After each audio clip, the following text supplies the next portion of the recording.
네, 지난주에도 거론했듯이 산상수훈과 동격인 평지수훈이 계속되고 있습니다.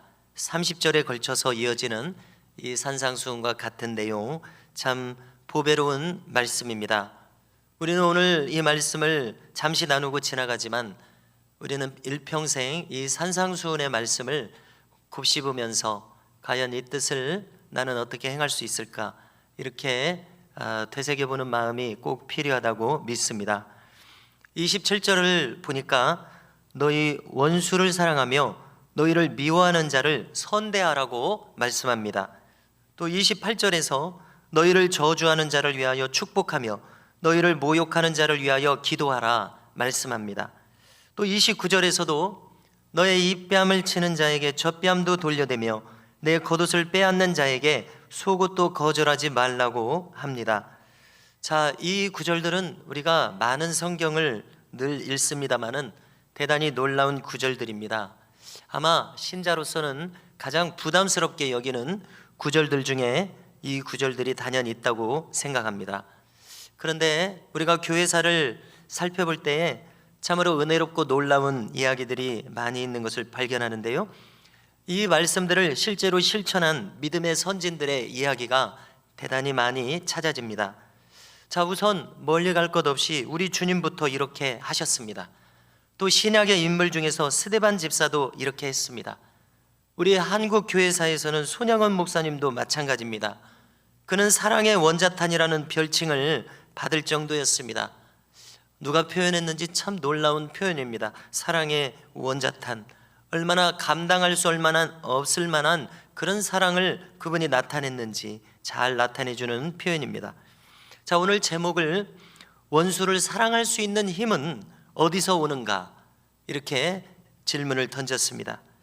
저는 이렇게 하려면, 이 힘이 있으려면 우리 속에 원천이라고 하는 것이 무엇입니까? 영어로는 스프링, 솟아나는 샘입니다. 샘 솟듯 솟아나는 가장 근본적인 힘이 있어야 한다고 믿습니다. 이런 능력이 없으면 나에게서 나올 수가 없습니다. 그런데 가만히 한번 생각해 보십시오. 나에게서 원수도 선대할 수 있는, 원수도 사랑할 수 있는 그런 마음이 있는가 한번 스스로 헤아려 볼 필요가 있습니다. 있다고 답하실 수 있으십니까? 없다고 답이 나오십니까? 저는 자연인으로서는 불가능하다 생각하게 됩니다. 왜냐하면 가만히 생각해 볼 때 인간의 타락한 본성은 자기가 당한 대로 되갚아 주려는 성향을 가진다는 생각을 하게 됩니다. 그렇기 때문에 자연인으로서는 어려울 것이다. 자, 제가 어려서부터 성장하면서 경험한 생각을 떠올려 보게 되는데요, 대단히 선량한 친구들을 덜어 보았던 기억이 납니다. 그 확실한 사건은 나지 않지만 그 감정과 기억이 어렴풋이 늘 있습니다. 떠들어보면 늘 그런 마음이 일어납니다. 왜 그러냐면 나는 쟤보다 좀 덜 착한데, 혹은 나는 쟤와 같이는 할 수 없겠는데 라는 마음을 가졌기 때문에 그런 것 같습니다.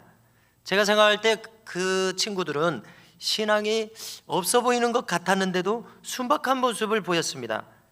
그들에게 거칠게 대하거나 위해를 가하는 다른 친구들에게 별 저항을 하지 않는, 별 반항을 하지 않는 그런 모습이 기억이 납니다.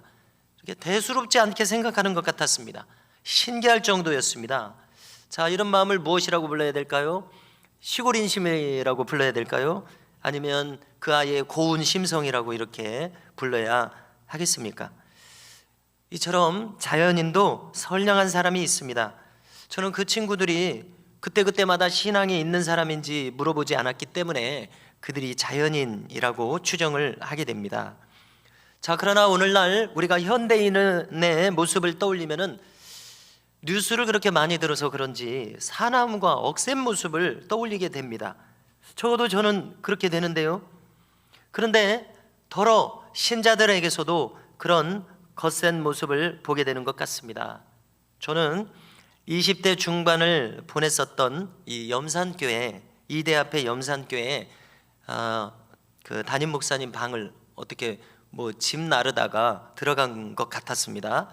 그런데 담임 목사님들 사진이 쭉, 역대 사진이 쭉 있어요. 그런데 그 중에 엄두선 목사님이라는 분이 있습니다.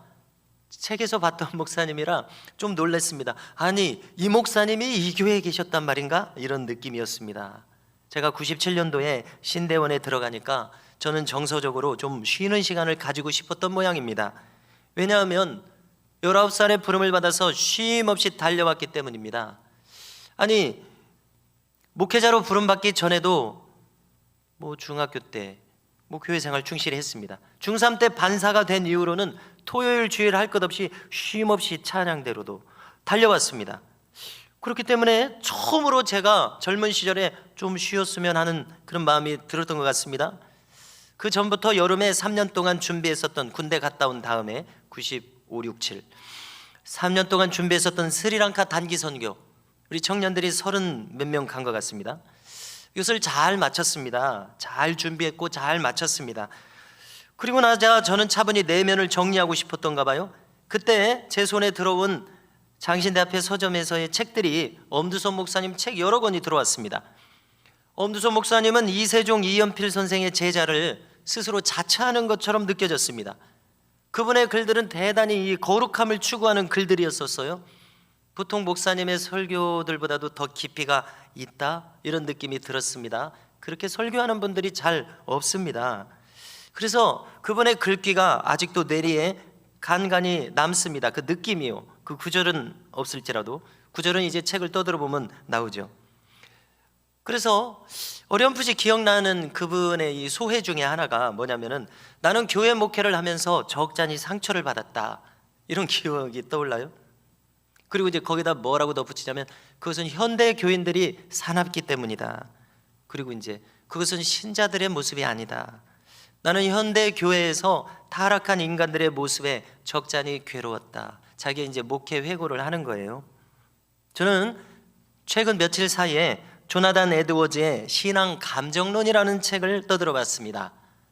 자, 이것은 뉴 잉글랜드, 말하자면 지금 미국 동부에 전역에 걸쳐서 그 광활한 땅에서 대각성 운동이 일어났을 때 주역이 조나단 에드워즈와 조지 휘필드였었습니다. 그런데 조나단 에드워즈가 이 부흥 기간 동안에 경험한 수많은 교인들의 모습을 정리를 한 것입니다. 어떤 사람은 요란한데 가만히 보니까, 나중에 보니까 또 타락해버려요. 정말 거듭난 사람이 아니에요. 또 어떤 사람은 어떤 신앙적인 모습을 보였어요. 은혜 받는 경험을 보였어요. 그런데 그것이 진실하더라. 이런 걸 정리한 것입니다. 그래서 가짜 거듭남 12가지, 뭐라고 표현, 12가지 나타나는 현상, 표지, 그리고 진짜 거듭난 모습 12가지, 이렇게 정리한 책인데 이렇게 두껍습니다. 그래서 또 사실 수준도 높아요. 굉장히 그 재능이 높은 분 같아요. 칼빈 같은 분들, 루터 같은 분들은 학적으로도 굉장히 깊은 분들입니다. 이렇게 그 글 따라가려면 굉장히 신경 많이 써야 됩니다. 제가 그걸 경험했는데요. 조나단 에드워즈도 마찬가지입니다. 좀 읽어보려고 떠들러봤는데 집중해서 읽지를 못해요. 하는 일들이 많으니까 그 입을 읽으려면 진득하게 한 일주일 그 책만 파야 됩니다. 이렇게 해서 여러 달 걸릴 만한 그런 책인데요. 자, 각서라고요. 이 신앙 감정론에서 기억에 남는 부분 중에 하나는 참된 신자의 표지들 12가지 중에서 기억에 남는 한 대목입니다. 진정 거듭난 사람에게서는 어떤 모습이 나타나느냐? 그에게서 그리스도의 성품이 나타난다, 이렇게 이야기합니다. 그리스도의 온유한 성품과 거룩한 성품을 담는다. 그런데 저는 이 조나단 에드워즈가 이런 글을 쓴 것을 제가 최근에 읽기 전에 저도 평소에 비슷한 생각을 가지고 있었습니다. 그래서 지난 특별 새벽 기도회 때 1시간은 이것을 거론했었죠. 참된 신자에게는 주님의 성품이 반드시 나타난다. 예수님의 마음 말입니다. 그분의 온유와 긍휼이 나타난다, 이렇게 생각하게 됩니다. 여러분들은 어떻게 생각하십니까? 저는 이 엄두선 목사님의 많은 책들 많이 가지고 있는데요, 그 중에 좁은 길로 간 사람들이라는 책을 자주 보는 편입니다. 왜냐하면 이 안에는 지나간 교회 역사 속에서 동서양에서 각 60명 정도씩 정말 성도답게 거룩하게 살아간 사람들의 그 발자취를 기록한 책입니다. 한 110명 정도의 신앙 위인들의 그 특징을 아주 짧게 2페이지 정도씩 이렇게 기록한 책입니다. 참 재미있게 읽고 있습니다, 평소에. 자, 그 중에서 이탈리아의 젬마 갈가니라는 인물에 대한 기록이 늘 뇌리에 남습니다. 여성인데요, 그녀는 1878년에 이탈리아 가밀리아노에서 태어났습니다. 그녀의 아름다운 성품을 이제 몇 자 기록한 것이거든요. 그러면 그녀의 덕성 중에서 가장 두드러진 부분은 그녀가 늘 천진스러웠다는 거예요. 늘 순박한 성향을 보였다는 거예요. 그녀의 생각은 단순하고 투명해서 남에게 대한 일들을 우리도 보고 듣고 대화를 나누지 않습니까? 그러면 남에게 대한 일을 보고 들을 때에 결코 그것을 악하게 해석하거나 판단하지 않았다는 것입니다. 얼굴에는 항상 평화롭고 명랑하며 침착한 빛이 흘렀다는 것입니다. 또 그녀의 모습 가운데 하나는 누구로부터 칭찬이나 또 책망을 들을지라도 그런 말 때문에 평정심이 조금도 흐트러지지 않는 것이에요. 그녀는 그리스도의 깨끗한 그릇은 가시와 십자가로서 자신을 꾸미는 법이다, 이렇게 생각했습니다. 그래서 화려한 옷을 입거나 목에 액세서리를 하는 것을 그녀 스스로는 삼가는 태도로 평생을 살았다고 기록합니다. 또 주변의 청년들의 마음이 자기 때문에 흔들리지 않도록 얼굴이나 몸을 단장하지 않았다는 이런 마음입니다. 이런 마음이 어떤 마음인지 생각해 보게 되죠. 자, 이처럼 참된 신자에게서는 그리스도의 성품이 흘러나온다, 이렇게 생각하게 됩니다. 자, 다음으로 황금률이라 칭하는 31절의 말씀을 다루겠습니다. 오늘 산상수훈에 해당하는 이 말씀들은 대단히 많은 주제들이 여기 들어있죠. 다음 주제로 옮겨가는 겁니다. 31절 함께 읽으시겠습니다. 시작. 남에게 대접을 받고자 하는 대로 너희도 남을 대접하라. 아멘. 성경에 많은 구절들이 있지만 어떤 분들은 이 구절을 황금률이라고 별칭을 붙였어요. 무슨 뜻입니까? 황금처럼 가장 높은 가치를 가진다고 표현하고 싶어서 이 별칭을 붙였겠죠. 많은 다른 구절들이 있지만 이 구절이야말로 정말 신비에 누구라도 새겨야 할 만큼 높은 가치를 지닌다, 그런 뜻으로 황금률이라 골든 룰 이렇게 칭했다고 생각합니다. 그런가 하면 어떤 분은 이 구절이 성경 전부를 요약하고 있다고까지 말하더라고요. 동감하는 마음을 가졌었습니다.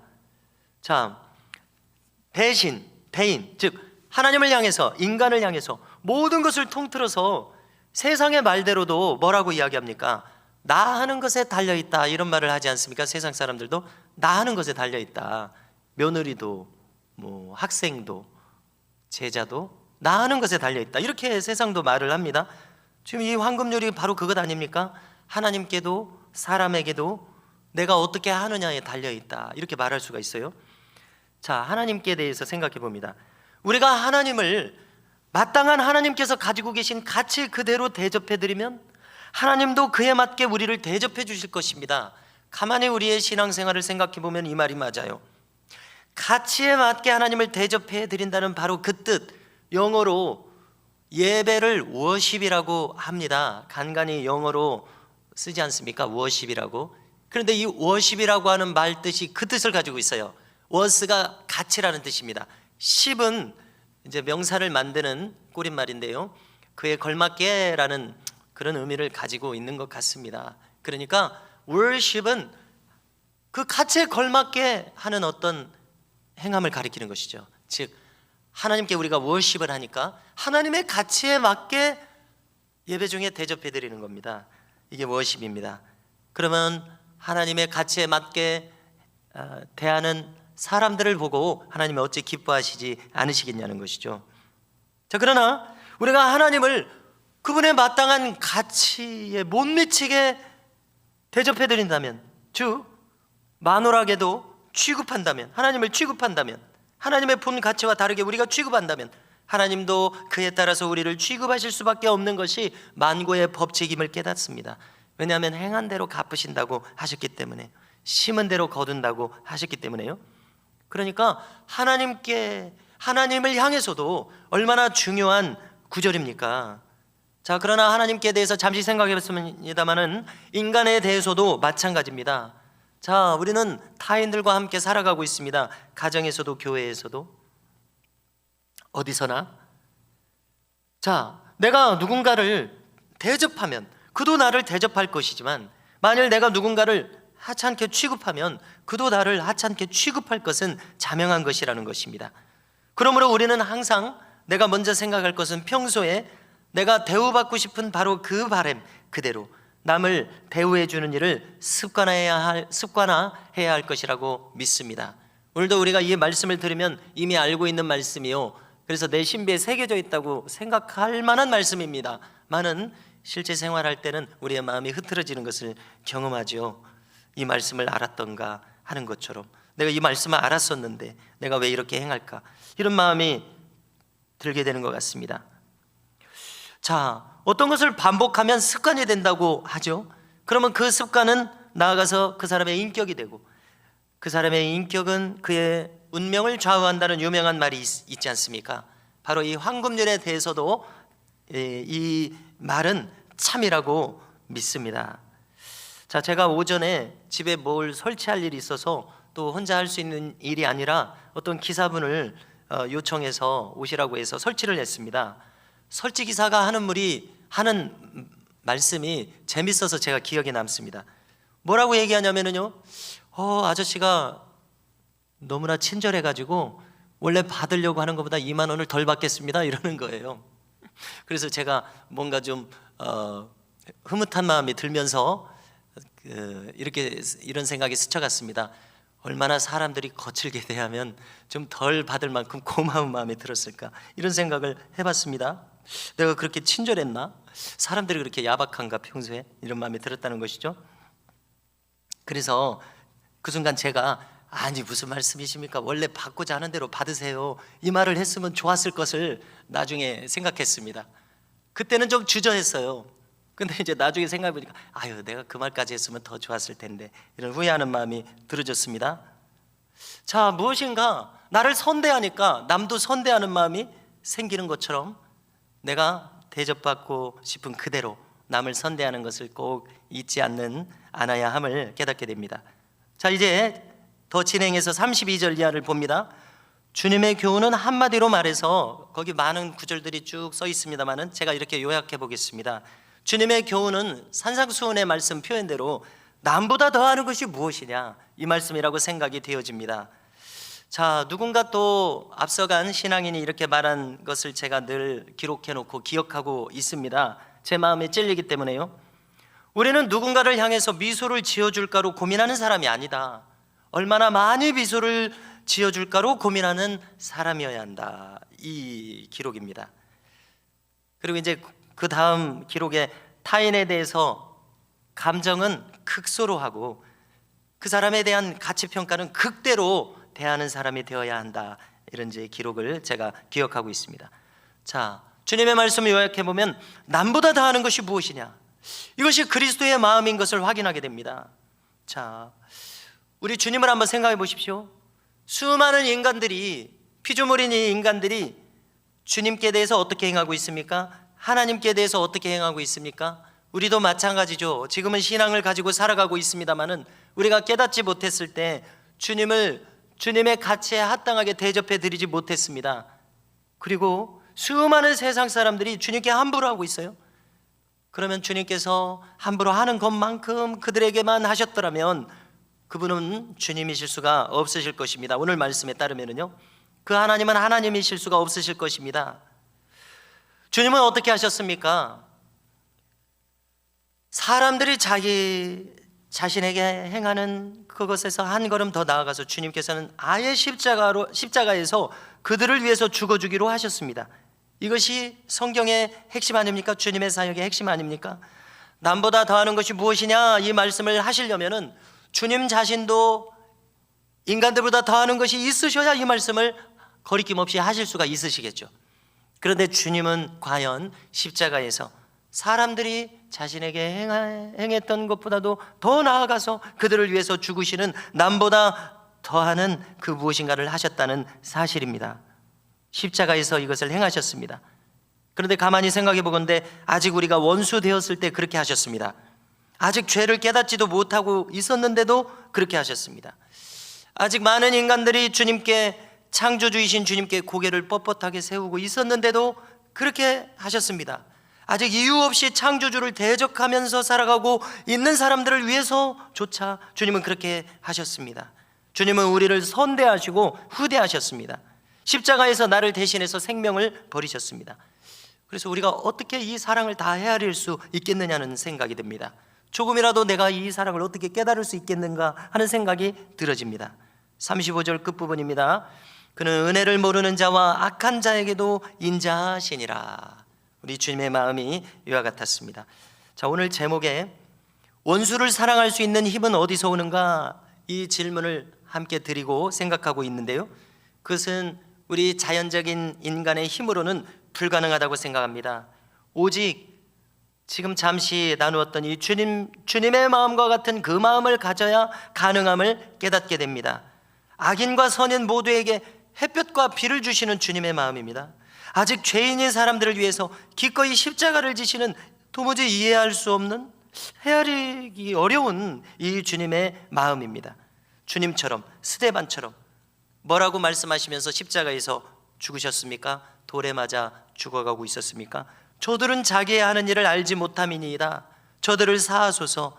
바로 이 마음일 텐데요, 이 마음은 어디서 왔습니까? 어떻게 설명할 수가 있습니까? 스데반을 생각해 보십시오. 내가 천국에 내 마음의 뿌리가 박혀 있으므로 현실에 흔들리지 않는 마음이라고 해석하게 됩니다. 우리 모두가 두 발을 이 땅에만 디디고 살아가고 있다면 나는 자연인이죠. 나도 타인들과 똑같은 마음일 수밖에 없다고 생각하게 됩니다. 특징적으로 나타나는, 나도 당한 것처럼 대갚아 주려는 마음과 같은 그런 마음입니다. 옹졸하고 사나운 그런 마음 말입니다. 그런데 우리는 하나님께서 우리를 지으실 때 그렇게 살도록 지음받지 않았다는 것을 우리는 되새겨야 할 줄로 믿습니다. 우리는 세상 사람들하고 똑같이 살도록 부름받은 것이 결코 아닙니다. 우리는 어떤 목적으로 부름받았습니까? 주님의 마음을 담도록 부름받았다고 믿습니다. 주님의 마음을 담도록 회복하도록 지음받았다고 믿습니다. 그분의 성품을 쫓아 행하도록 부름받았음을 우리가 되새겨야 되겠습니다.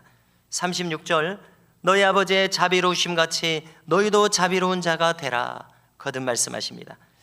자, 다시금 황금률을 떠올리면서요, 이어지는 구절을 보니까 비판하지 말라 말씀하십니다. 정죄하지 말라 말씀하십니다.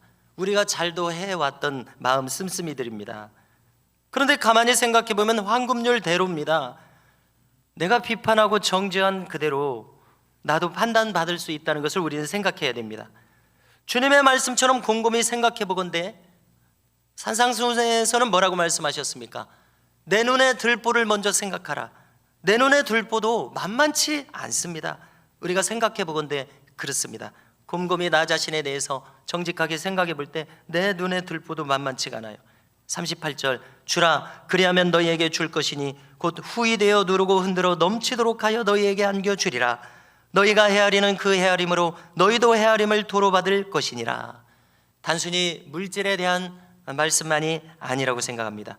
우리는 물질이 없더라도 마음을 줄 수 있음을 깨닫습니다. 주님의 말씀을 받아서 바울도 뭐라고 했습니까? 주는 자가 받는 자보다 복되다. 바울이 깨달은 주님의 마음이겠죠. 우리는 이 말씀을 결코 잊지 말아야 되겠습니다.